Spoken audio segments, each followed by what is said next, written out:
champions.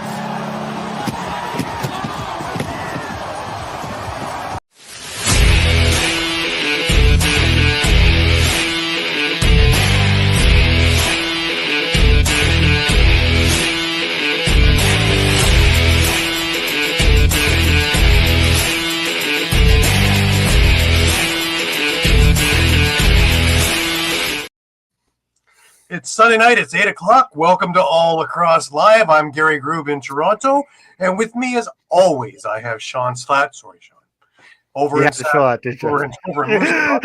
He's gotten out of Saskatoon. It's quite Yeah. And, of course, I have Muffler Mike over in Connecticut. Mike, how are you? I'm good. You sure? I mean, my pick'em was right. You're right. You're right. Yeah. Oh. You're right. We wound up in a tie in the pick'ems because Pat took Buffalo and I put my heart in my sleeve and took Saskatoon. And, we finished with 79 and 58 records, and Shawn and Caden are right behind us. Mike, if you had one more game, you're back to 500. Yes. Nope. I'm right where I'm supposed to be. Yeah. The impressive thing in this really is Pat, man. He went 9-2 in the playoffs. He went from oblivion to tying me in first. That's some pretty good guessing. I mean, that's some pretty good pick'ems. He'll be with us soon. He'll be talking some NCAA with us. Caden will be jumping on with us too, talking a little bit of NLL with us as well. And then we got a whole lot of really great stuff, man. It's Summer Bowl time now. So we've got MSL, WLA, we've got OSL, we've got a bunch of stuff, OJLL, we've got PGLL, a few other letters that even I don't know yet. And then, of course, we got PLL coming up down the road a little bit. Before we get rolling, just a reminder to everybody that we are, as always, streamed live across Facebook, Twitter, YouTube, also Twitch. Remember to hit the subscribe, follow, and like buttons. Always share. Please enjoy some of our affiliates across the Streampunk Ent network, which includes soccer, football, cinema, combat, anything you can think of is here. We are your one-stop shop for real. If you missed a show, no worries. You can grab all the shows on YouTube, whether it be at Streampunk Sports, whether it be at All Across All the Time for our stuff, whether it be at Streampunk Combat, Streampunk Cinema. You can catch everything that your heart desires over there with Streampunk. Remember, you can stay up to date with all sports by visiting streampunkentertainment.com with great articles from our huge staff of contributors. Also, a reminder that we're brought to you by 60. 60 is Canada's newest and most exciting sports uniform and teamwear brand, delivering top quality uniforms and teamwear that reflects the spirit and identity of each team. Their commitment to innovation and excellence sets them apart, ensuring that every customer experiences the perfect blend of style and functionality. Unleash your greatness with 60. Also, add Lax Talk 10 to your order for a 10% discount on that order. How to get a hold of them? 1, you can check out the QR code on our screen. 2, you can go over to Instagram and go over to sweet_60 and have a look at everything there. And while you're there, you can email or DM Jim over there. You can go to their email at info.sweet60@gmail.com or go to this website of www.sweet60.ca/60. Great quality stuff. Jim will work with you on anything, whether it be teamwear stuff or individual apparel. Jim is your guy. Brian's with us. Hey, Brian. Great to have you right from the start. Well, a little bit of a ton of tragic news this week. This one hits close to home in Ontario ball. We're deeply saddened by the tragic loss of Matt Eckert.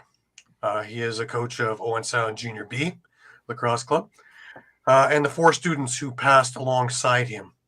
Matt was more than a coach. He was a leader, a mentor, and a pillar in the community. His passion and dedication extended beyond lacrosse, shaping lives across all levels of sport and local involvement. We offer our heartfelt condolences to the Eckert family, to the families of the young lives lost, and to the entire Owen Sound lacrosse and sports community. Our thoughts are with them in this time of unimaginable grief.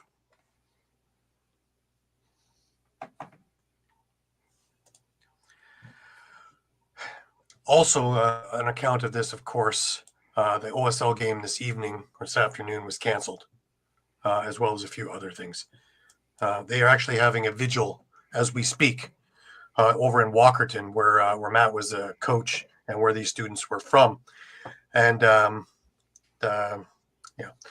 what they're asking is if you put running shoes, on your porch in memory of the lives lost. All right, let's change gears a little bit here. There was a trade in MSL this week, small one, but a trade nonetheless, between Brampton and Brooklyn. Nate Ruff now comes over to the Excelsiors for a third-round pick in the 2027 draft. As you heard off the top, a little bit of news there in the NLL. We have a three-peat.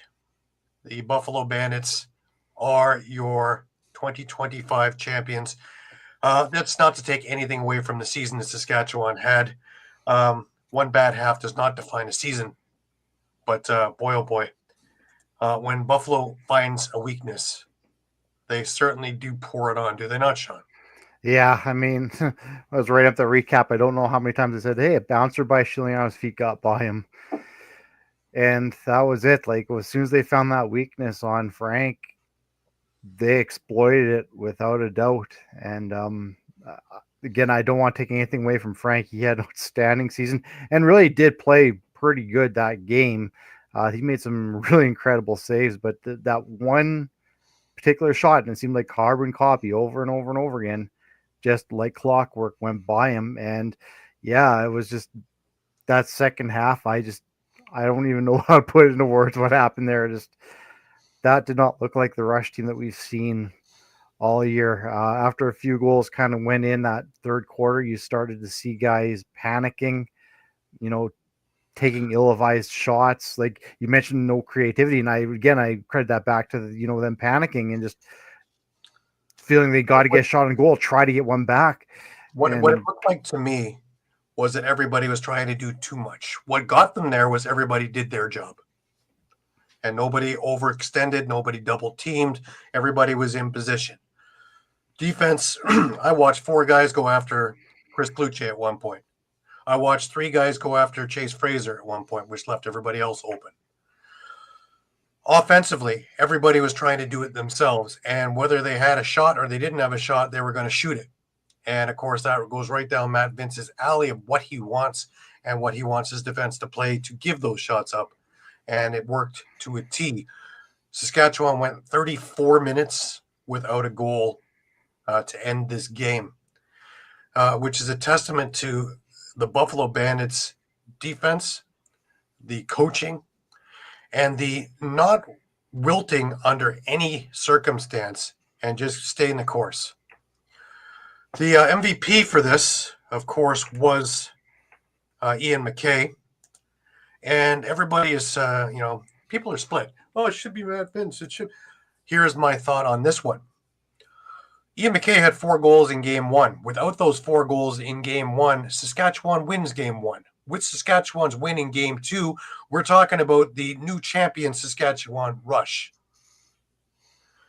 Those were 4 pivotal goals in game 1. It took the game away from Saskatchewan, put it in Buffalo's pockets, and gave them enough time to put together the third and fourth quarters that we watched yesterday and watch Buffalo raise that cup. So put that on top of the season that he had all year. And do I believe Ian McKay is the deserving MVP? 110%, yeah. I believe it. Yeah, I was going to say he had 16 goals and 8 assists in the playoffs for 24 points. I mean, it wasn't just this series. I mean, throughout this whole playoffs, he's been a force to reckon with. He's been the guy. You talk about Kluche, who was in and out of the lineup with injuries. Byrne, who was double, triple teamed. Smith, who double, triple teamed. Well, Chase Fraser scored a bunch of highlight reel goals, but that was it. And granted, they should all be on the ESPN Sports top 10. But when you needed somebody steady and someone to be there consistently, Ian McKay was your guy. Period. So I do believe they have the right guy in the MVP for this series. But tough pill the way it ends. It kind of brings me back a couple of years ago with Colorado, and that 13-4 drubbing that we saw 2 years ago. But let me bring in Caden to have a few words on this one as well. Caden, welcome to the show, sir. We Dawn of an even umpire. Well, I don't think it's just a dawn. I believe they're in full swing. Yeah. I mean, yeah. You're almost. Listen, I couldn't think of another title, and I wanted to do something Buffalo related that wasn't Buffalo related, and that was just the only one I can think of. I think the one thing that people have forgotten, Mike, with your comment about Vince resigns to go for 4. Now, Matt Vince, we all know, has 8 goalie of the years. He has a 3-peat with Rochester. He has a 3-peat with Buffalo now. But the thing that people have overlooked is, and this is the tough one, is when everybody else is vacationing, he's got a 4-peat with Peterborough. 4-man cups in a row with Peterborough. Just to add to that lineage. There's nobody in any sport that can match up to what Matt Vince has done or is doing in lacrosse. And anybody who thinks that is, no, it's only a little bit of, try it. Try playing 12 months a year, year after year after year, and be a champion as a goalie, facing 50, 60 shots of hard rubber night in and night out. And he played I believe the last one with a broken hand, if I remember that correctly. And by the way, that was against Viano as well. And it was the last period crumbling when they were tied in Game 7. Mm-hmm. It's not 2 out of 3 in that one. It's best 4 out of 7. Yeah. So if you want to grind, that's a grind. So to put into perspective of just how great an athlete Matt Vince is, and at 42, he can outrun 2/3 of the players on the floor who are offense or defense without a shadow of a doubt in my mind watching him in warmups. I mean, he's kind of like it's like wine. You know how they always say like they always get better as they age. He's literally just wine. That's just the definition of Matt Vince. He's just wine. I kind of have to agree with Mike's thing. I think he resigns. We were talking about it through the whole, playoffs and leading up to now about the whole question is, will Matt Vince resign with Buffalo? What's going to happen? Is he going to retire? It kind of all depends on this game. And, Shawn, I think you were saying it, and Mike, I know you were saying it, that if Buffalo somehow lost this game, this gives Matt Vince more of an incentive to re-sign, just to say, hey, I'm bringing us back to the championship. But with that, he goes off on 3 straight championships, which is, fantastic. But now this Buffalo team is so good that they can easily go for 4. Why not? Yeah. Why not, be the ending catalyst of 4? You've seen what he can do now, and it's just another year. I mean, obviously a year is from now till next year is going to be completely different. And I obviously know, he's got the summer ball coming up as well. So we're going to see what happens with it. I think I'm going to agree with Mike's whole headline and say that, he's going to re-sign. Yeah, I agree. It might be counterintuitive to win a championship and then retire, but because of this historic run, I agree with Mike as well. I think he's going to resign to go for 4. Well, CJ Kirst and Sam English are coming to Toronto. Maybe he comes to Toronto. They need a goalie. Then he can start his 3-peat here. Anyway, it'd be 57. He'd probably still play. Wouldn't surprise me in the slightest that if he keeps going, because he's in better shape than most. It's just whether he wants to spend time family-wise or does he want to keep going. Fine wine. Mm-hmm. Ball is thoroughly in his court. I'm gonna bring on the whole gang is here tonight. I'm gonna bring on Pat with us, and there's a Wings perspective. Hi, Pat. Welcome. You know what goaltending is all about, don't you, Pat? Yeah. You guys have heard about that before. What's that? Did you say something about winning? What did you just say? I've That's never. what this winning thing is. What's winning? What? Winning and wings don't go together, Gary. What's that? Well, three of us sitting here didn't make the playoffs. Okay. Well, actually, the funny thing is, you're talking about the Wings. That's the Bandits' 7th championship now. So now, They're of ahead all of the Toronto and franchises, Philadelphia. yeah, they're headed to Toronto and Philadelphia with the 6. Yeah. I'm watching other kids in this neighborhood and making great progress, like the Penn State kids and the Turbine kids and all, the Cornell kids, some of those kids are from this area. And what we talked about yesterday, some of them might be going to Toronto Rock. That is correct. That is correct. And they'll probably come on the Philadelphia Wings draft pick. Oh. Pat, congratulations. You pulled off an absolute gold standard of playoffs, and you tied me. So you get a share of the prize money. Wait, we were playing for money? Yeah. Now you tell me. A nice round figure. It is a beautiful thing. Nice golf clap. Nice I have golf it clap. right here, actually. Allow me to get you to the gold cross.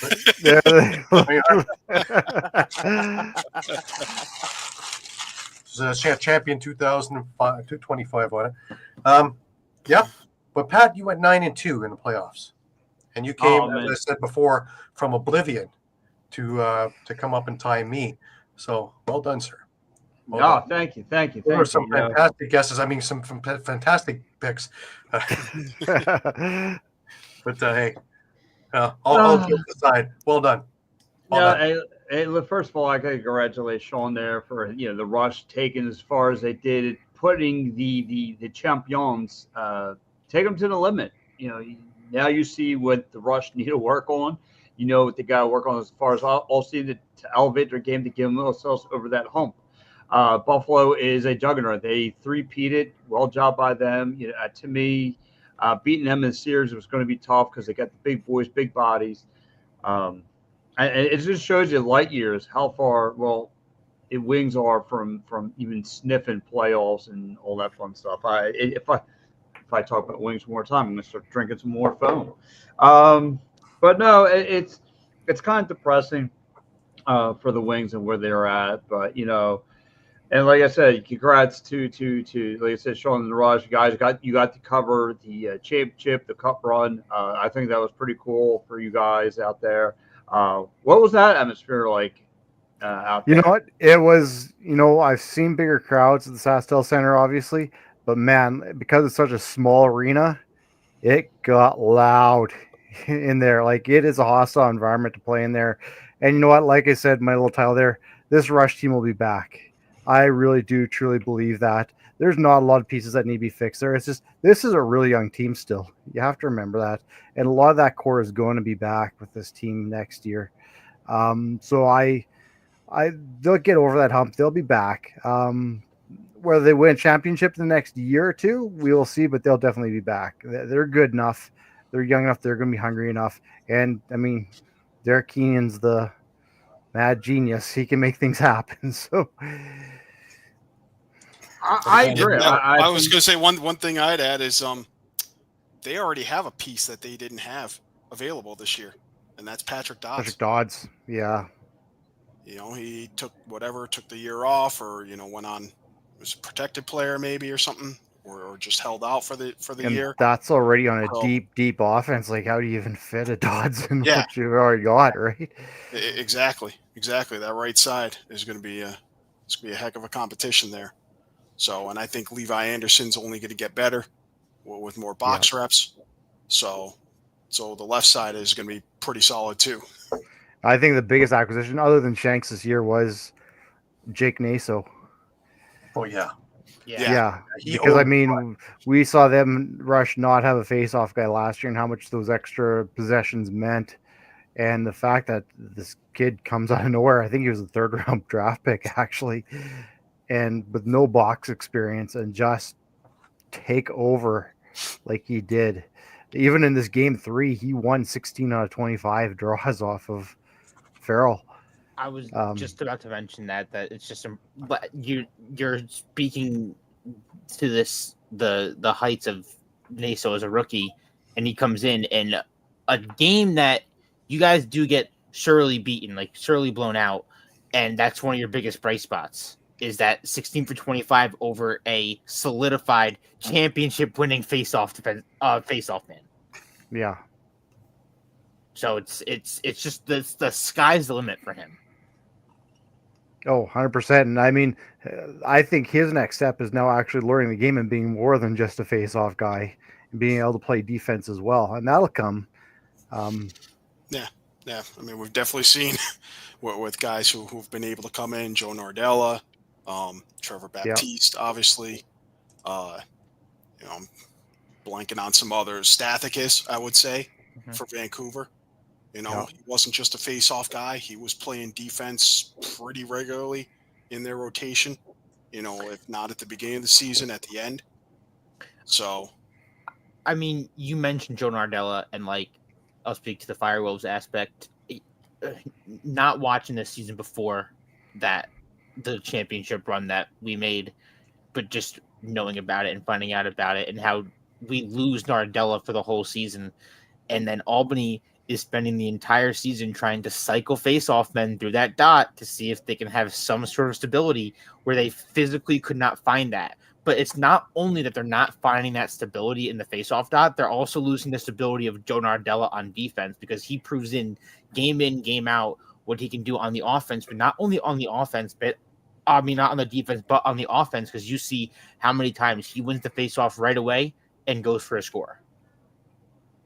Yeah. And I, with all due respect, I say this to Caden with that Plever, and there's very much similarities between this Rush team and that Albany team, but the way I see it with this Rush team is just their depth compared to that Albany team, where you see with Albany, once they get an injury, they're really scrambling to find a hole to fill that hole, where this Rush team, someone gets hurt, there's somebody there who's very much willing and able to fill that hole. Even if we saw Naso go down, which I think we did earlier this year, we already had a Mike Messenger who's still a bona fide face-off guy as well, and you have a few others who can take face-offs also.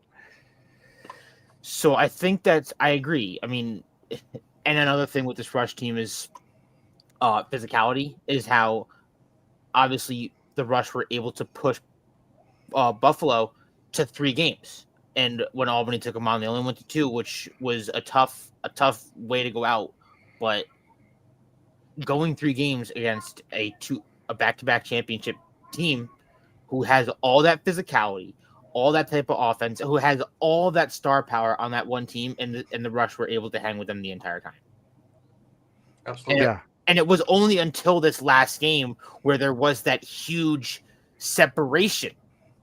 It was the highest lead was 9 goals this game.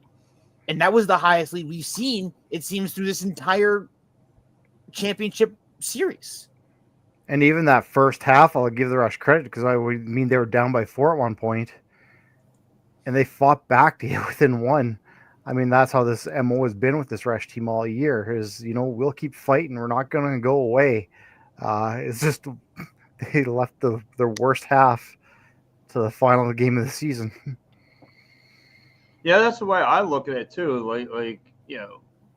Is that the fact that, again, the Rush showed themselves, took the Buffalo Bandits to distance, right? Not a lot of teams could do it. In Buffalo, it was hungry. They just went to 3-Peat.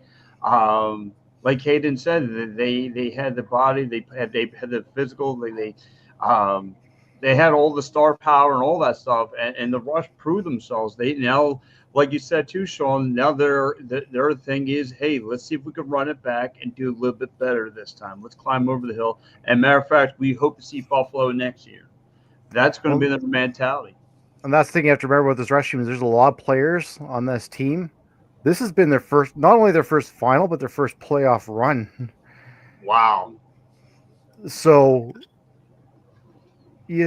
what I really saw was you saw that chemistry that Buffalo had, especially on offense, where, they just knew where everyone was going to be. And I feel like that's going to be the rush in maybe 2-3 years now. So you Just- have more. I'm sorry. So you have more answers than questions. Why me, Caden, and Gary have more questions than answers for our squad.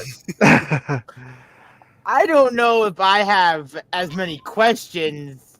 I got tons. I got a blank. Okay, but I'm not Philadelphia. Yeah, I see where Caden is. Like, Albany's got a very, very good team, but like I said, I think there's questions about their depth. When someone goes down hurt, that just seems like that's it. It takes a toll, yeah. I mean, Yeah. it happened with Colton Watkinson. It happened with Jackson Nishimura. It happened with Nardella. It happened So with Wagner. we've kind of seen it time and time again. I Just watched the years. entire Rock team go down this year. Oh. Yeah. I don't think there was one game where they had a full lineup. That's true. That's true. So, Yeah. And I had a team on paper was supposed to be in the Russia's shoes, and they couldn't lace one shoelace. Yeah, I'll be honest. Like, the Wings are the one team listen, that I have. They still ended up better than they did 2 years ago. It's true, So- yeah. So, And they've realized Tre- that deep Tre- not in Tre- the future.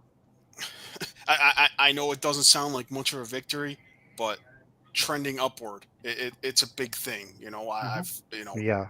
I talked to several years ago with Rich Lisk, who was the GM of the Riptide, now the Ottawa Black Bears, you know, about kind of when he had moved over from the Black Wolves to that franchise, and how he had, you know, sort of a 5-year plan in place that, you know, hey, you know, after the first season, like, yeah, we plan to improve, and, you know, by this point, we're going to get here. It's very similar to what Shawn, you know, with Derek Keenan's open letter to the fans of Saskatchewan, saying, hey, we're going to get better, and I have a plan in place, and, you know, we're looking to, and we're already seeing in Saskatchewan's case that they're slightly ahead of schedule on that plan.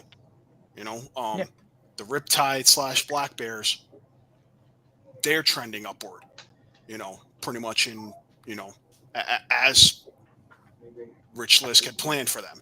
So, you know, I certainly hope to see Ottawa in the playoffs next year. I think they can, you know, I think they're a couple of pieces away as well. So, You know, I want to respond to something that Shawn was talking about with Albany about how, like, the comparisons there, and it's the depth, but it's something that I kind of really hammered home to myself and just kind of talked with Coach about and the team about in the offseason is physicality. Is that in that championship series against Buffalo, Albany got exposed. They got exposed for the physicality because the physicality isn't fully there with them. And then they obviously went out and tried to get Fennell, which that didn't work out. But then they go out and get Raposo at the deadline. That's just one part of adding the physicality to this team that they need to hang with a team like Buffalo if they make it back to the championships. Because as of right now, it's Buffalo versus blank. Yeah, it's really that. I guess the comparison I tried to make with Albany and Saskatchewan is just how young they are. I mean, they made a real deep run last year with a really young roster with, you know, the Alex Simmons of the world's there. And, you know, that's going to continue growing and you're really going to grow around that. And the same with Saskatchewan. You've got the young guys like you're talking about Levi Andersons, the Brock Haleys, even, you know, Mike Triolo. I know he's a little bit more on the older side, but a guy with maybe less experience. You know, there's young pieces that are going to be around for a while that you can work with and build that chemistry on. And I see the same thing with Albany. That's why I really like that Albany teams. I think they got a lot of really good young players that are going to be around for a while that you can build around. Mm-hmm. But the same question comes up, Shawn, that came up in Toronto. Is Chiliano the answer? He got And exposed. that's a tough one to answer. And yeah, that's a tough one to answer because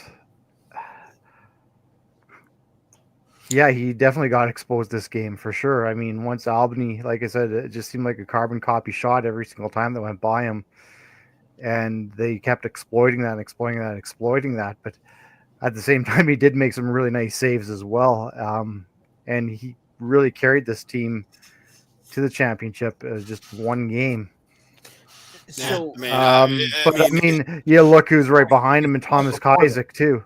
We've seen it before. I look at it as the Man Cup a couple of years ago against Peterborough, and same thing happened, and it was one period there and a best of 7 that was the difference between winning and losing.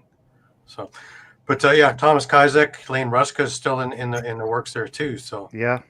So Gary, I kind of want to answer that as well, because while this game doesn't really seem like all the motivation is there for Scigliano after, like you said, getting exposed like that, but also let's not forget that he was a huge part of Saskatchewan staying put and standing packed to make it this far.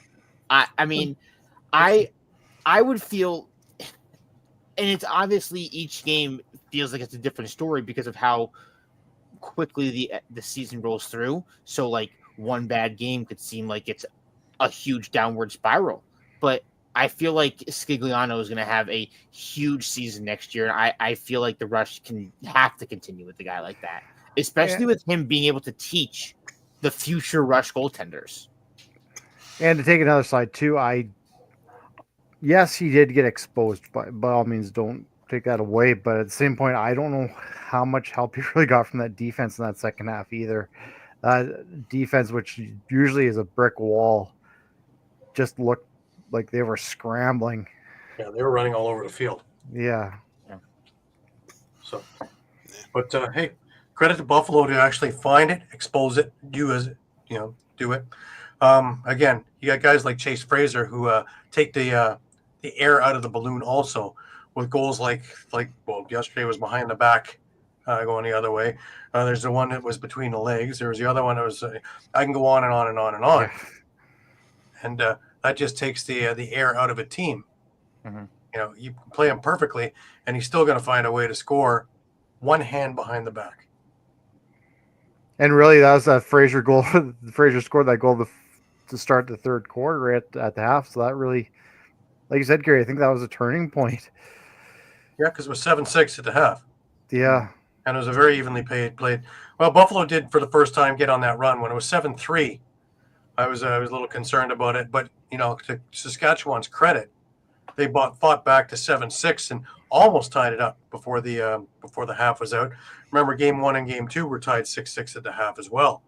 So it was a very close series. Hence, us picking, 3 out of 5 of us picking Saskatchewan to try and topple Buffalo.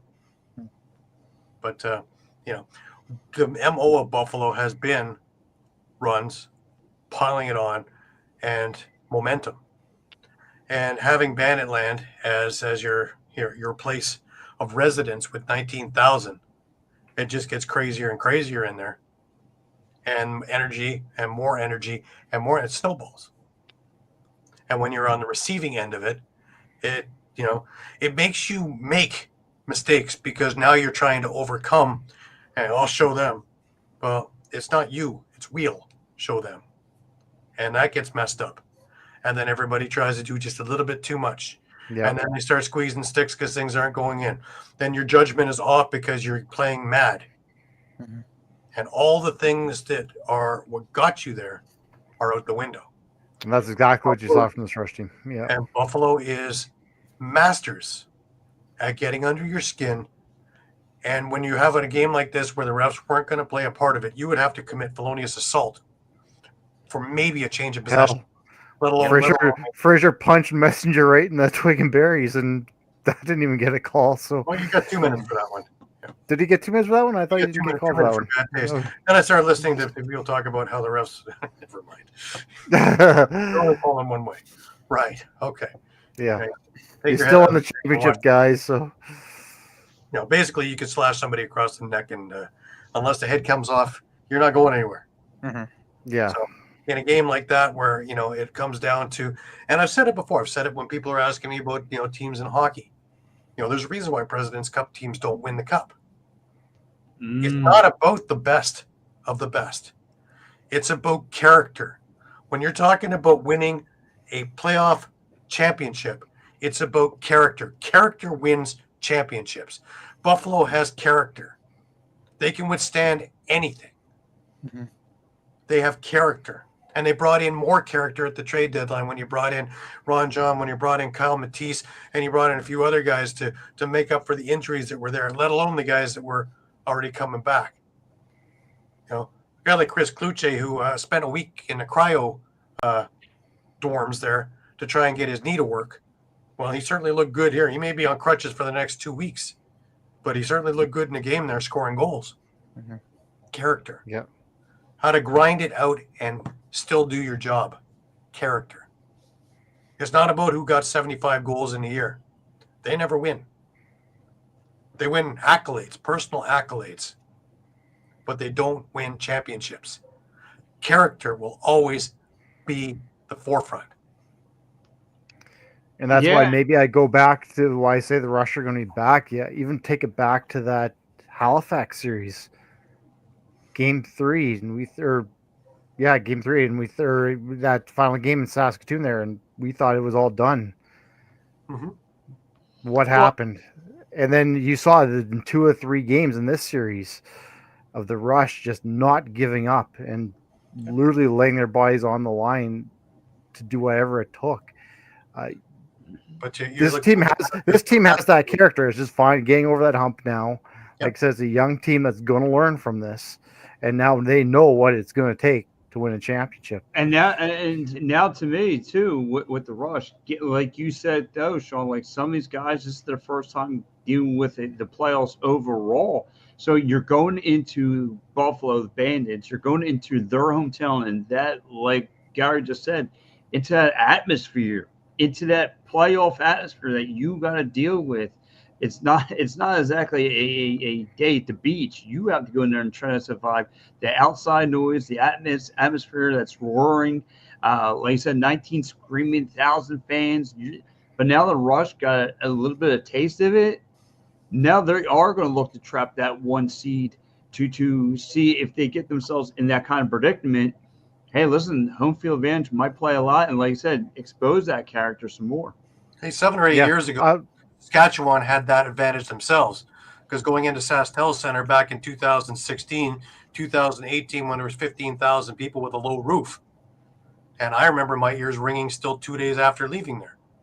Yeah, I was just going to say, Pat, Game 1, they kind of showed that. I know they weren't quite sold out because of the time, but I mean, it's still, I think, nearly 15,000 in that arena, and the Rush just about stole that one. It was really a 1-goal game. I mean, the second goal was an empty netter.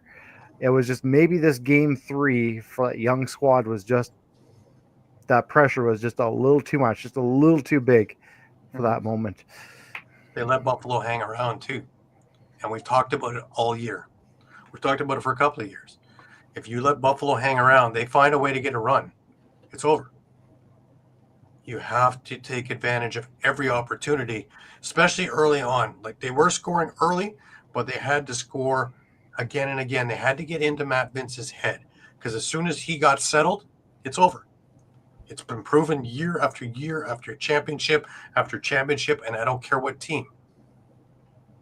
As soon as he gets settled and he's locked in, forget it.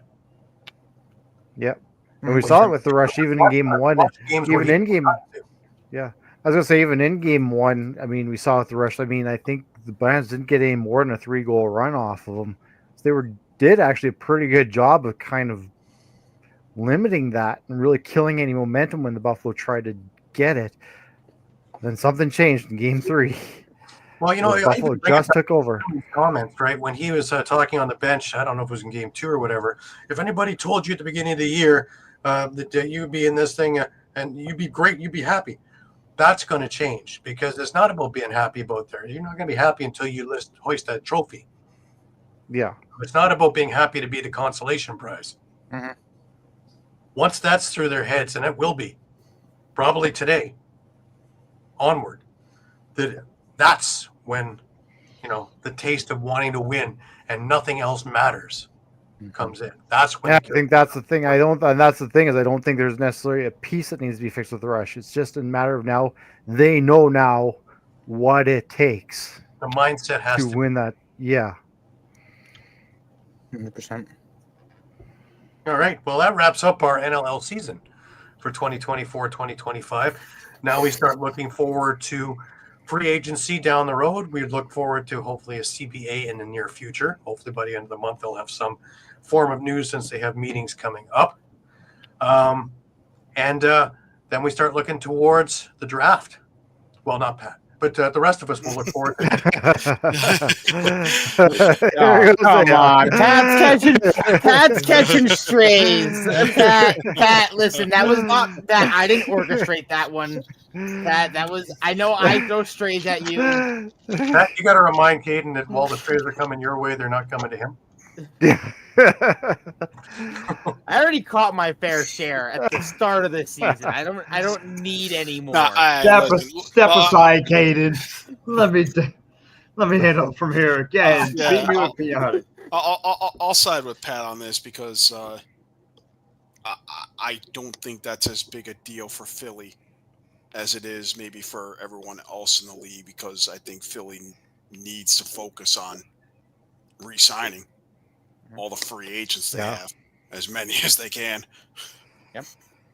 Starting with Mitch DeSnew. So, I think that I somehow think he's coming back to Toronto. I know. Reaction seems like the same. I don't know, man. Like August 1st. I think August 1st. That needs to be the first phone call Pat Day makes at midnight. He needs to have Mitch DeSnew on the phone. So even more so than Mitch Jones. And Shawn and I stumbled across something, but we'll talk with you guys off air about it. So. No, it's to me, like I said, this. Oh, did we lose Pat? I think we lost Pat. Oh, He's so upset. Not only did he freeze, cut out. The internet was so upset that if we're going to press the links here now. I'm here. Hello? Yeah, we're here, Pat. You froze for a moment, but we've got you back. I know. Now it's not me. No, well, listen, yeah. No, it's this Wings team has got me so puzzled, to address all the issues that they got going on here now. I mean, where I don't know where you start, because they showed you a little bit of play towards their end of the first quarter of their season and the very end of the season. Like they had a 9 game losing streak, and there's no makeup for that. It didn't matter who they played. They played top tier teams, the bottom feeders in the NLL. You lost. Not closing out games. Major problem. Nick Demu. Sorry, it put Deacon Knock in. Okay, that's a good starting point. Then you got to build it from inside out. Work on the defense. Get some new defenders in there. Then you're going to have to come up with some other than Joe Russell Terrence, who was a consistent shooter. I don't know what you could say that it really helped you was an offensive piece. Right. Yeah. Well, like I said, a number of those pieces I know are UFAs who can reject a franchise offer. So I really think Paul Day needs to start there. Needs to make all the phone calls he can to those guys. Have contracts ready, and if they don't work, I think. And that's what I think they still have some pieces they can move, and he can do a little shrewd trading to kind of make up for the potential lack of draft picks. Paul Day really did try on paper to make this a caliber championship, a playoff team at best, to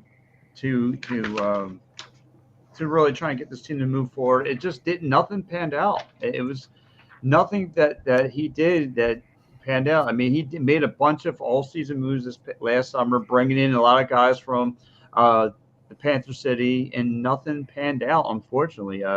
Phil Caputo showed he played a little bit, became more of a consistent player.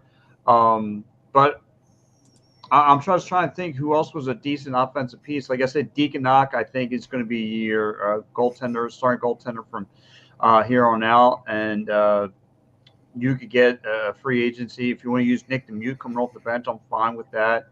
But, yeah, this team has a lot more questions than answers and stuff like that. Absolutely. I say it'd be interesting, but everything starts August 1st. And then, of course, we'll ramp into the draft, and away we go. And before you know it, we're into training camps again. Yes. But before we hit that, though, Caden, I know you got to get running here. Do you have any final words about the NLL season? Because we'll be seeing you in a couple of weeks for PLL, and I know we start out in Albany, so it'll be interesting. Yeah, This was a great ride. What a season! A lot of ups and a lot of downs for the whole. I mean, for everything, and just to experience not only a championship run last year, but then to experience just barely missing the playoffs. But not just that, but to watch the sport grow in Albany and watch the Firewolves get consistency, and that was the key thing: is consistency with the crowds, with the numbers, with everything. And now they finally are starting to find that consistency. And I could not be more excited for next season. Absolutely. Well, Caden, we'll be seeing you in a couple of weeks for the PLL. Looking forward to that. Thank you for all of your hard work in Albany and with all the other things that you've done for us during the year. It's been a pleasure to have you part of the team, and looking forward to doing lots more with you. Absolutely. I'm very glad I was able to join this team, and I am looking forward to the PLL season. I'm looking forward to what the Atlas can do, and hopefully they can make a run for the championship this year. Yes. Well, Caden, What's up, baby? I do gotta say something, Caden. Caden, it was a nice honor to work with you this entire season, and it's been an honor to watch you not once or twice but make the high blood pressure line back to back. I think you're the first person I've ever seen do that. Snap out through headsets. I thought I was the only one that was a madman when your hometown team loses, but no, I think you beat me to that, my friend. No, but all is good aside. It was great and an honor working with you, sir. I I got the appreciate it. captain's hat, though. Yeah. I need it. Give me it. I want the captain's hat. Well, I appreciate it. It's been a pleasure working with all of you, and I know we're just getting started, so I'm looking forward to the PLL season getting going, and I'm looking forward to being back. Awesome. That's Caden Balint Thanks, Aiden. of the Wolves Den, but now of the Atlas Corral. So here we go. All right, Pat, talk to me. We had some NCAA this weekend. You put your bib in the wash, I see, because I looked at the pictures of the buffets, and two different rooms. You know that you've got a world-class buffet. It's Coffee at these places. Yes. Yes. One trip was out to Pittsburgh. Next trip was out to the Great Wolf Lodge. I ate like a slob. But the most part is the lack of communication I had with me, my home supervisor, aka the wife. I did not realize this was her weekend off, because if I would have known that, I thought this was her weekend to work, and I didn't know that. So I would have been sitting up in B-Town covering this NCAA for the third time straight. But you know what? Lack of communication goes a long way. So, but no, Penn State, second time in 2 years, making to the Final Four, very impressive. But this Cornell team, listen, another close game. Penn State gave Cornell all they can handle, but Cornell, in that third quarter, they laid and unleashed a beatdown on Penn State. Able to move the ball, great ball movement. Their formations of just getting to the offensive zone and just shooting and unloading lasers all through the course was unreal. I mean, you want to go, Huge Keller was just a monster, unleashing hell on that Penn State team. I mean, for Penn State, they had Liam Matthews, who is also going to be on ESPN this entire week for making two, not one, but two backward shots into the net. Other than that, I mean, Yeah, this was a tough day at the beach for them. Yeah, absolutely. Yeah. So I know. I'm sure Kelleher, of all people, is going to be looking forward to the final. Obviously it's going to be a rematch of 2022 when Cornell lost to Maryland. Hugh Kelleher was on that team, on that Cornell team, along with John Piatelli, who plays for the Firewolves. So, and this was, a couple of year or two after Jeff Teed had left. So, obviously a chance for Cornell to get a little redemption, but yeah, I mean, congrats to Penn State on making the Final Four again and beating Notre Dame of all teams in the process. Yeah. So that was huge. So you knocked off the back-to-back champions to get there. That's a good call by you, Mike. Yeah, I mean, that was very impressive. Again, they showed you they got a lot of young guys out there who could play. Like I said, Liam Matthews stood out, with 4 goals, 2 back-to-back, back-to-back, not back-to-back, but 2 back-over-the-shoulder goals. Liam Matthews was, like I said, the human ESPN highlight reel of this game. And then you have him being the one-on-one defenders. I mean, he really stood out in this game. Penn State, like I said, took it to him defensively, played the man-to-man defensive zone, but Cornell just figured them out. And when they figured them out shooting lasers, yeah, it was tough to beat. But I'll tell you what, as good as Cornell is, being the 1 seed and putting away Penn State through the thick of their teeth, they better look out for this Maryland team, because if you watch Maryland and Syracuse, Maryland, I mean, you want to talk about up tempo. I mean, they run at you like a pack of cheetahs or a pack of velociraptors. I mean, they shoot and they unload quick. I mean, you don't have time to plant your feet to play defense. I mean, they just score and score and score and score. I mean, there were signs of frustrations on that Syracuse bench. Those guys fighting with one another. I mean, it got ugly fast. I was shocked how quickly Maryland got up big on Syracuse. Yeah. I really thought Syracuse was going to give more of a fight. It was 6-1 before you really got comfortable in your seat. Yeah. Right before you got your souvenir, before you got your beer or popcorn. I mean, before you blinked an eye.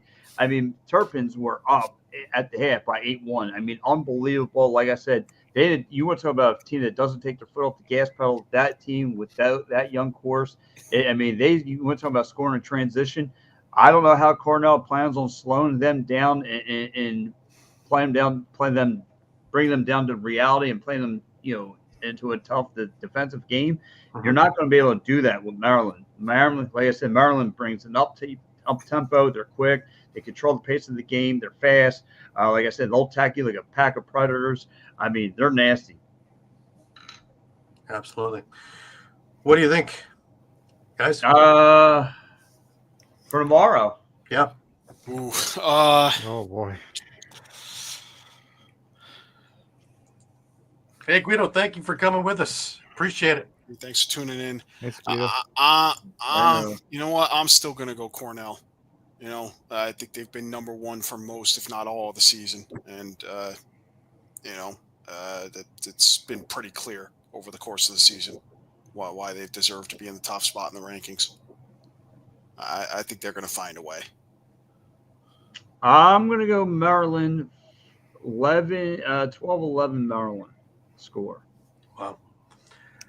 I am going to give Maryland the championship because I'm going with Cornell.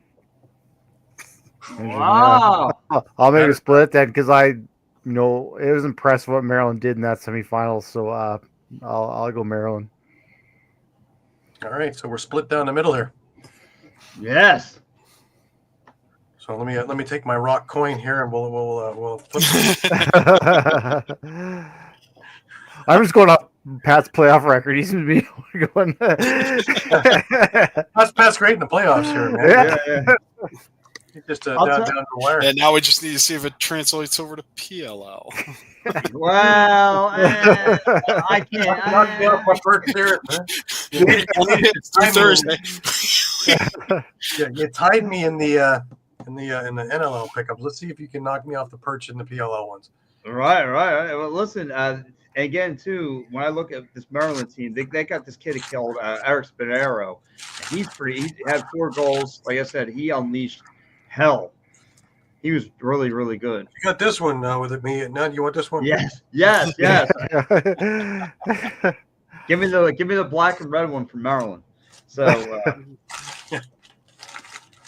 but yeah, good. I'm You still know, going like with I Yeah.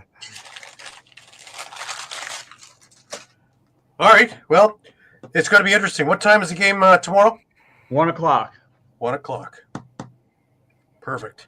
ESPN's got it, right? ESPN has it. Yep. Perfect. No excuses, y'all. None at all. That is your lunch hour. Get out there and watch that game. Listen, in about 2 more hours, it's going to be my lunch hour. So I'm off Got a tomorrow. buffet to make up for. I'm telling you. Oh yeah. Listen, I'm thinking about getting some ice cream. I got my whipped cream and right here. I know I don't do weird things with Mike. So no, listen, I'm ready to rock and roll. But yeah, like I said, it's going to be an interesting matchup. Definitely NCAA championship. If you guys haven't checked it out, go check it out. It's going to be a lot of fun. It's going to see how this Cornell team, to me, is going to slow down this high tempo Maryland team, which is really, really scary.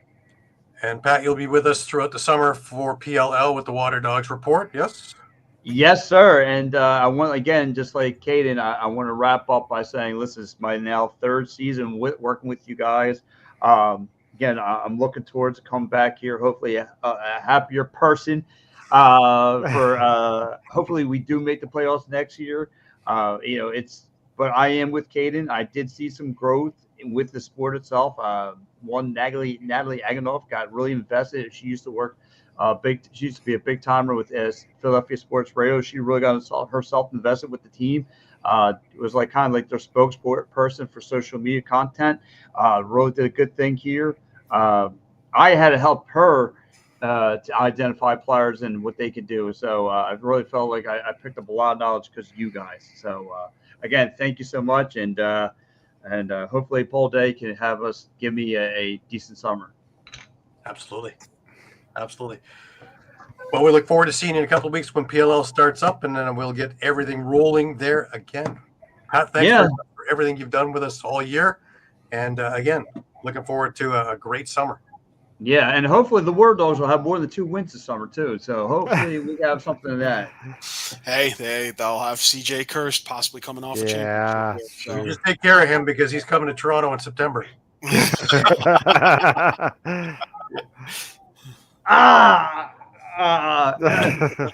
was Vegas' pick. Don't worry. Why, Paul Day? Why? Anyway, guys, thank you so much, and I can't wait I'll be back. 2 weeks to talk about some War Dogs. Yeah. 2 weeks when everything starts up again. Yeah. All right. See you, fellas. All right. That was Pat Bernard. Pat. See you guys. Take care, Pat. All righty. Let's move ourselves on. Shawn, let's go out west.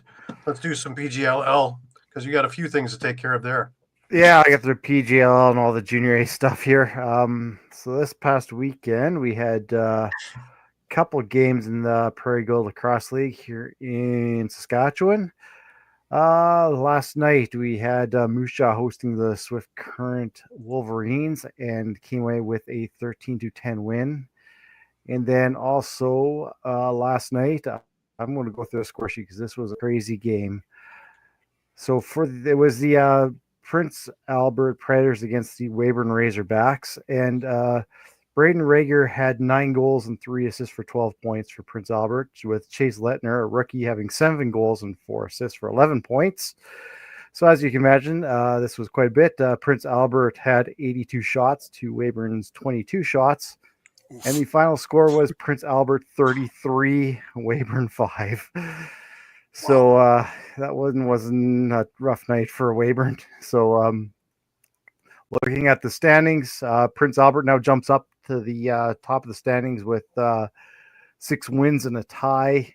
Moose Jaw is right behind them in second with 4 wins and a loss. Then you have the Saskatoon SWAT at 3-2-1. Swift Current is at 2-4. Weyburn at 1-4, and then the Regina Chaos at 0-5. Moving on to Rocky Mountain Lacrosse League in Alberta. We had also a short week here. Couple of games. The Saskatchewan SWAT made their way to Calgary, and the Mounties took a 16-6 win. And then this afternoon, I don't quite have a final score yet. It should be wrapped up by now, but I don't have the final score. But last I had was the Raiders were up on Saskatchewan 11-1. And over in BC, we've got quite a few games to go through here. On Tuesday, Coquitlam, obviously the defending champions, picked up, doubled up actually. The New Westminster Salmon Bellies 14-7. Wednesday, Port Coquitlam, with a rough week for the Burnaby Lakers. Port Coquitlam took that one 15-9. As I said, rough week as Burnaby also lost 19-3 to Coquitlam on Friday. And New Westminster also on Friday defeated Port Coquitlam 12-9. Saturday, we had Nanaimo defeated Delta 9-3, and Victoria defeated Langley 11-7. Sunday, the game that was probably the game of the week was New Westminster and Victoria. About midway through the second, Victoria actually had a 6-3 lead. And then between the second and third periods, New West went on a 6-goal run to take a 9-6 lead. Victoria tried to make a late comeback in the third, but New West came from behind to pick up the 9-8 win. And we wrapped up the weekend with Coquitlam over the Nanaimo Timbermen 8-5. Alrighty. Well, we had ourselves over to Ontario Series Lacrosse. We have some crazy games that have gone on in there. We could start off with the Merchants holding on in a fierce struggle with the Rivermen. And I'm telling you, when I mean fierce, it was a 12-11 final. But this thing, at one point, it looked like the Rivermen the Merchants were going to run away with it. At another point, it looked like the Rivermen were going to come back and overtake, and it went back and forth. Now, although the Rivermen got off to a quick start, the Merchants didn't take long to take control of that first period. Led by Darren Elliott, Will McLeod, and Zach Kerrigan, Brooklyn opened up a 4-goal lead heading into the intermission. The Rivermen kept working, though. And they were rewarded in the second period, scoring 5 times, pulling within 1 by the intermission, which set up just a heart-stopping final. Brooklyn built up a pretty solid lead in that third. In fact, they got up 12-8. However, as was their mark all game long, Six Nations just were not going to give up. 3 late goals brought them within 1, but they just couldn't get the equalizer on Deacon Knott. Final was 12-11 in that game. Moving to last night, Collingwood and Ennismore got into it, and this game went into overtime. Adam Churchill had 4 goals for the Ennismore James gang, including the overtime winner, just 24 seconds in overtime. Just 10 seconds earlier, a little brouhaha happened, which sent off a couple of guys, and then this goal came in. But James gang, I think it took them 3/4 of the year last year to get their first win, have their first win of the year over the Collingwood Cruise, 11-10. And as luck would have it, Collingwood was back at it tonight, and they were facing the Six Nations Rivermen. And well, this one was ugly. It was ugly early, it was ugly middle, and it was ugly at the end. And we've talked about it when we saw the shutout for Hamilton, 18-0. Well, Six Nations had a shutout in this game. Elon Henhock in goal as the first star, and they won 12-0. There was one more game on the schedule, but we talked about it earlier in Owen Sound, which was canceled, postponed, due obviously to the tragic situation out there. Upcoming in this next week, we got another busy week coming up. Friday, Ennismore is in Brooklyn. Owen Sound is at Collingwood on the Friday. Saturday, you have Ennismore facing Six Nations, Hamilton facing Collingwood. So it's going to be a busy stretch now for Ontario Series Lacrosse.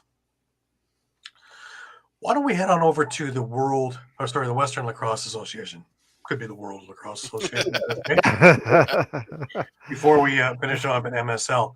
They got rolling this week, and some weird stuff, Mike. Weird stuff this week. Yeah. We'll get to that in a moment. Yeah, we actually had to get some confirmation from Commissioner Paul Del Monte just to make sure, get it from the horse's mouth, so to speak, to make sure we had all of our facts correct. That's why you stick with us here. Yep. Yeah. So Wednesday night, the season opened in Langley. The Thunder hosted the Burnaby Lakers. Thunder take away a 13-11 win. John Phillips, 4 goals, 2 assists for Langley. Chase Scanlon had 2 goals and 4 assists. Connor Robinson, 2 and 2. Kyle Brunch had a goal and 2 assists. Nathaniel Kozevnikov, a goal and an assist. And last season's playoff star, Caleb Kahn, 18, 19 years of age. How old is he now? 18, maybe? Mm-hmm. Yeah, I think 18, yeah. 39 saves on 50 shots in the win. For Burnaby, they got 3 players with hat tricks. Silas Richmond, Ben McDonald, both had 3 and 4. Thomas Vella had a hat trick and an assist. Jacob Dunbar, a goal and 2 assists. Keegan Malenichuk, 36 saves in the loss. Yeah, I guess then we moved into Thursday night. I think there was a Thursday game. Yep. Thursday, yeah. New Westminster opened their season at home, picked up a 12-9 win over Nanaimo. And, credit to Nanaimo, actually. They pretty much hung into this game quite a bit. It wasn't until late, actually, in the third. Nanaimo took a 9-8 lead with a power play marker from Colton Lidstone. But then the Salmon Bellies went on a 4-goal run. 2 goals by Logan Schuss and 2 goals from Mitch Jones to pick up the 12-9 win. Tyler Pace, a goal and 8 assists for 9 points. Mitch Jones, as we mentioned, he had a hat trick and 5 assists for 8 points. Another hat trick by Aiden Dixon. In goal was Justin Getty, stopped 36-45 shots in the win. For the Timbermen, he had a hat trick from Colton Lidstone. He had 3 goals and 3 assists. Thomas Vason had 2 goals and 3 assists. And Cody Adamson had 2 goals and 2 assists. And in goal was Devlin Shanahan for the Timbermen, who he saw quite a bit of rubber. He stopped 52 of 64 shots in the loss. Nice. Move on over to Friday, and we have the Burrards and Shamrocks. Yeah, and Victoria, making a statement early, I guess you could say, 11-5 win, and I mean they got off to a quick start, going up 4-0. Burrards did battle back, but it was about a 6-goal run, I believe, 7-goal run that put them up 11-3, and that was kind of pretty much all she wrote in this one, honestly. Chris Wardle, 2 goals, 4 assists. 4 goals by Clark Peterson, 4 assists by Matthew Gauthier for the Shamrocks. And they started Chris Origlieri in this one. He stopped 29-34 shots for the Burrards, really. Marcus Clarich was the bright spot there with 2 goals and 2 assists. And Brandon Humphrey, I mean, give the guy credit. He saw a lot of rubber in this game because he stopped 44 of 55 shots in the loss. So I think it's hard to kind of pin that one on Brandon. Absolutely. Mike, talk to me about this Burnaby Coquitlam game. Yeah, so Burnaby comes back Friday night after their Wednesday loss and hosts Coquitlam in Coquitlam's season opener. And we get Keegan Mladic in net again for the Lakers against some guy named Christian Del Bianco, who's back with Coquitlam. So you might expect this to be a bit of a blowout, but Burnaby comes away with a 7-6 win. Thomas Vella, a goal, 4 assists. Silas Richmond had 2 and 2. Ben McDonald, 2 and 1. Trevane Hunter had a goal and 2 assists. Del Bianco made 41 saves for Coquitlam.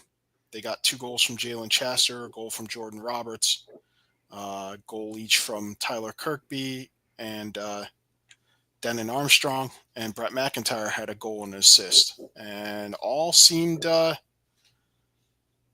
kosher until the following morning when it was determined that Burnaby used an ineligible player, thus forcing them to forfeit the game.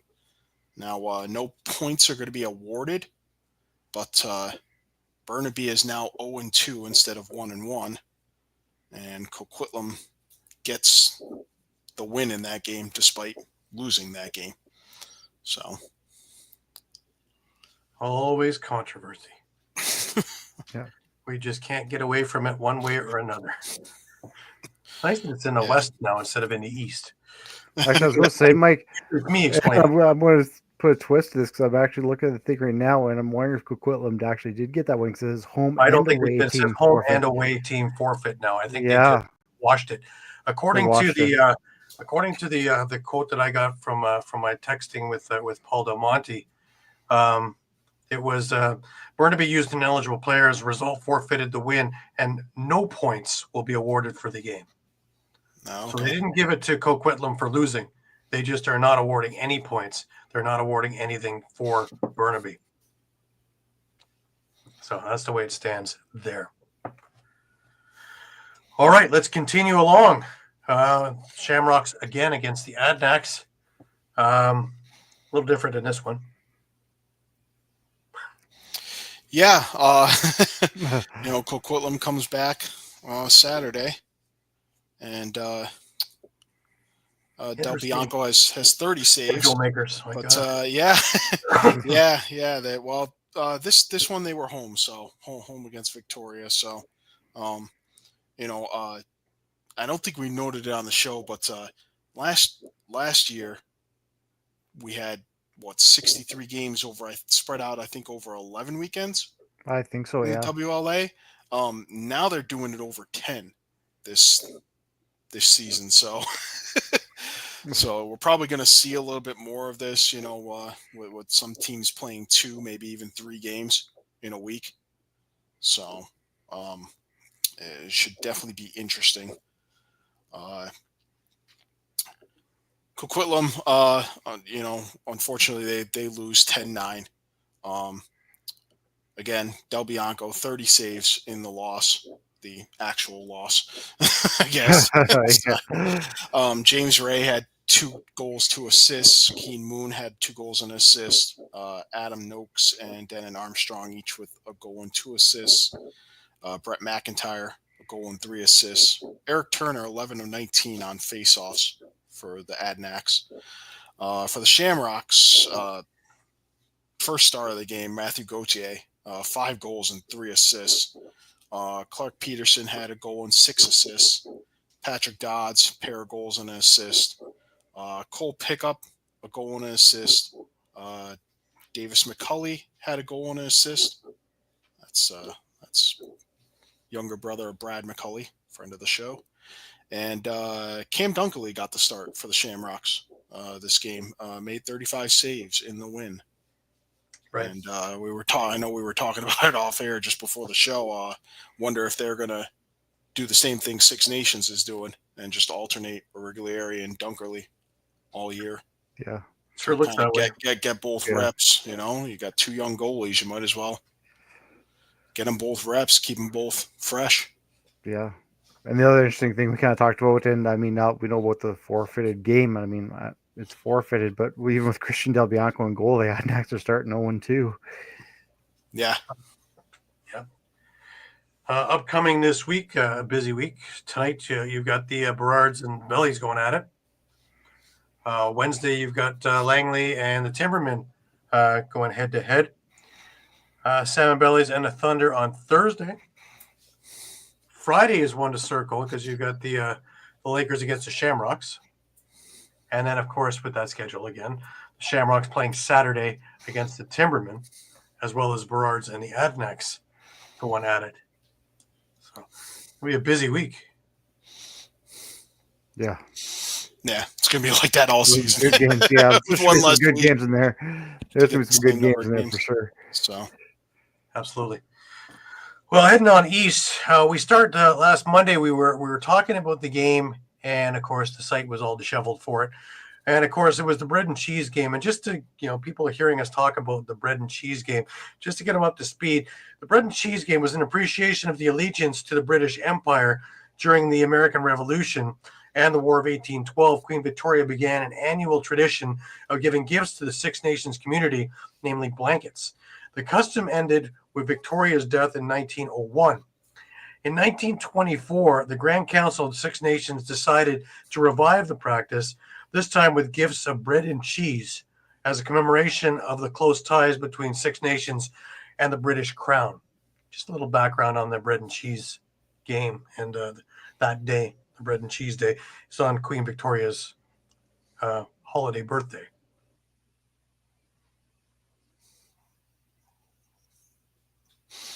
oh, Roger strikes again. Yep. I'm back. I was gonna say, and chicken wrap. First they go for Pat, zero. now they go for me. Say, first they go for Pat, now they go for me. Yeah. Yeah. Before they shut me down altogether. Brampton and Six Nations played that game, and I'll tell you, Brampton played a really strong game. Six Nations came away with an 8-4 win, but for half of the game, Brampton played Six Nations more than tough. They're up 3-2 midway through the second when Six Nations rhymed off 5 goals from 5 different scorers, just to show you what depth can do. Spanning around 23 minutes of the game, grabbing control of this game. The Excelsiors had plenty of opportunities. They took 40 shots on Doug Jamieson, but Jamieson wouldn't flinch. Riley Hutchcraft was equally as impressive in the Brampton nets. He faced 43 shots in the game, giving up just the 8. Six Nations came away with the hard-fought 8-4 victory. We move forward to Wednesday night, and you had Brampton and Brooklyn playing. You had Brooklyn and Peterborough playing in their home opener. And you would think that, the way we talked about Peterborough not really doing much in the offseason, well, they had a pretty good week. In this game, for the first 2 periods, Peterborough pretty much controlled the tempo of this game, outscoring Brooklyn 11-4 in that time. Led by Holden Katoni, who wound up with 2 goals and 6 assists, Carter Page with 2 goals and 2 assists, and Thomas Hogarth with 2 goals and 1 assist. Peterborough staked themselves to a 7-goal lead heading into the third. However, in the third, that stagnant Brooklyn offense came to life with Taggart Clark with 3 goals, Chris Boucher with a pair, and Will McLeod with 2 goals. Brooklyn scored 6 times in the period to narrow the margin to just 3 goals. Unfortunately, the hole was a bit too big for them to come back from, and they dropped that game 13-10. But it showed the gumption of the Brooklyn team not to just give it up and mail it in. Looking at the next night, the big night it was, and this was the one we all kind of circled. It was Peterborough hosting for their home opener, Six Nations. And of course, we knew exactly what Six Nations was looking like. Peterborough played the night before, and we're expecting just to be an upside down, backwards and forwards game. This thing was a defensive struggle right from the word go. Peterborough edged out Six Nations 7-6 in this game. Both Nick Rose and Doug Jamieson were spectacular in net. Mike Robinson and Holden Cantone led the way for the Lakers with a pair of goals each, while Six Nations had 6 individual scorers in the game, once again showing depth. But this was Nick Rose's first game with playing for Peterborough, because the night before, Drew Hutchison played. So they saved the home one for Nick, and he looked great in the Peterborough net. So Peterborough's 2-0 to start the season. Six Nations 1-1. The other game that night was Brampton and Brooklyn facing off against each other. It looked like Brooklyn was going to run away with this thing.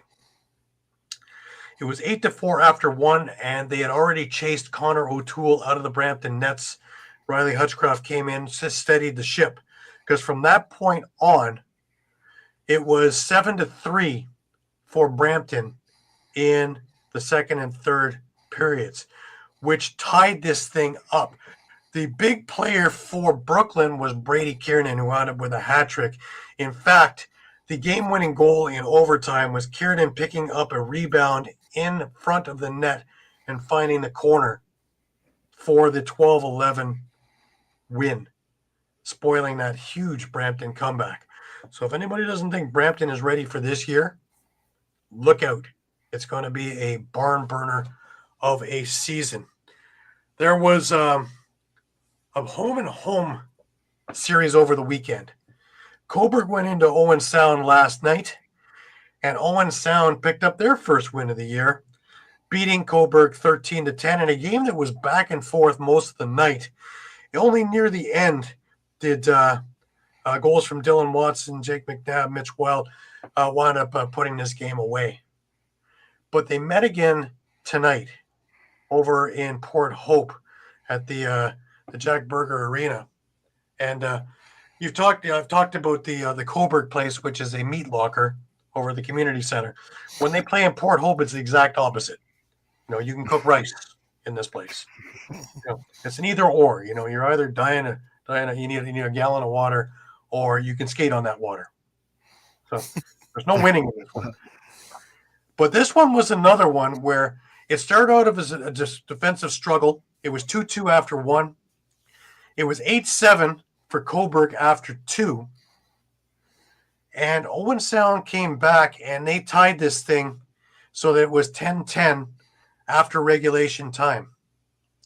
In overtime, about 2.5 minutes in, Alex Marinier of Coburg put one in, and Coburg splits the weekend set with Owen Sound. So both teams are 1-1 heading into next week.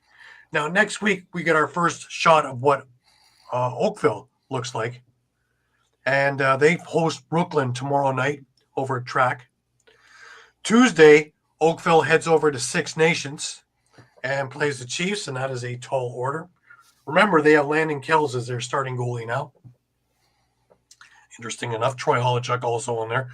Here's another thing that I don't know if anybody really knows, is the new assistant coach for the Oakville Rock is Challen Rogers. So Interesting. he's going to start his coaching career now. Wonder if we see something in the future there. Because remember, Yeah. he uses Oakville as the audition for the main show in Toronto. So we'll see how that works. Wednesday, Coburg is into Brooklyn. Thursday, I will be at this game. Brampton is over to Peterborough for a shindig there. That's going to be a good game. I expect a really strong game out of Brampton there. Peterborough goes to Owen Sound on Saturday, and Peterborough continues that busy schedule because they're going to be in Coburg on Sunday. And that one will be at the Coburg Community Center. Bring your coats. Usually a packed house because it's not a long trek from Peterborough into Coburg. So usually a lot of the Peterborough faithful will head down for this game. So get there early. It will be a big, big house. The beer is cold, though. Everything else is, too. So that's going to be a heck of a week. But just the fact that Peterborough was able to upset Six Nations with all that talent shows you that Peterborough's got something in their crowd too. Holden and Tate Katoni looked great in this game. Thomas Hogarth as well. And again, the big story is Nick Rose in net. So it's going to be a very interesting year in the MSL. I think that we're going to see a lot more parity than we have in years past, which is huge. And I will be traveling up and down the highways, catching these games and reporting back to you for everything that's going on in OSL and MSL. The cars will be getting a lot of kilometers. They already have. So stay tuned. All right. Just a reminder to everybody that we are on Facebook. We are on Instagram. We are on X. We are on Thread. We are on YouTube. So as well as on www.streampunkentertainment.com. So please come back, visit us 3, 4, 5 times a day because the news is always changing, and we are your Costco Lacrosse. We have everything for you, up to date, up to the minute. And if we need to get information, just like we had to with the WLA, we will talk to the sources and make sure that we get everything that we need to give you the correct information at the correct times. None of these things 4, 5, 7 days away where you don't remember the game was ever played. We will be, as quickly as we can get the information, we will get it out to you. It is our privilege and our pleasure to continue to give you everything that you need to be informed as lacrosse fans. With that being said, that brings us to last words. Shawn, let's start with you. You've had, had an interesting week. Yeah, interesting week. But you know what? I'll go back to those words that, Jimmy Quinlan said when he was mic'd up. When he said at the beginning of the year, and you said that this Rush team was going to be one win away from a championship. How many of us had this Rush in the championship at the beginning of this year? Nobody. So they're ahead of schedule. You know what? Those guys need to hang their heads high. Yes, it stings, but man, they exceeded expectations this year. That's the fire in the belly for next year. Yeah. Absolutely. Mike, last words to you. Last words is PLL is actually starting next weekend, not 2 weekends from now. So we'll see the whole gang back next week. Yeah. There you go. Yeah. So Friday you've got 6 p.m. Chaos at Atlas, and 8:30 Redwoods at Outlaws, and that's in Albany. So it's Atlas's homecoming weekend to start the season. Saturday 1 p.m. On ABC.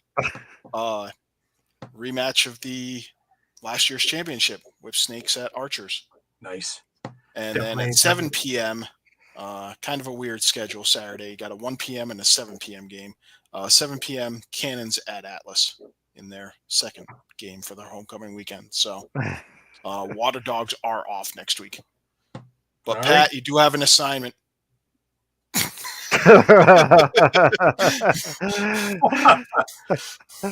Yes, while the rest of us are traveling up and down Ontario, stopping into arenas along the way. Me, it's great to have summer ball in full force. I know we're busier than any other time of the year when we compact all these games into just a couple of months. But would you have it any other way? I love it. I love every night there's a different arena. Every night there's a different game. Every night there's other stories and other things taking place. And being out and about in the lacrosse community with everybody, I love it. I live for it. That's the reason for getting up in the morning and doing everything else, is for the culmination with that in the evening. Day in and day out. 7 days a week. Sometimes 2 or 3 times a day. Loving it. Anyways, stick with us. Again, we are the Costco Lacrosse. We got everything for you, and we will have every game recap for you. And remember, we keep it for everything. Again, our heartfelt condolences to the Eckert family and to all the others who were tragically taken from us in that terrible car accident on Friday. So keep them in your thoughts. Remember, running shoes on your porch, just as a memorial to the 5 that lost their lives on a weekend. Until next week, remember, keep your sticks high and your spirits higher. Take care, everybody.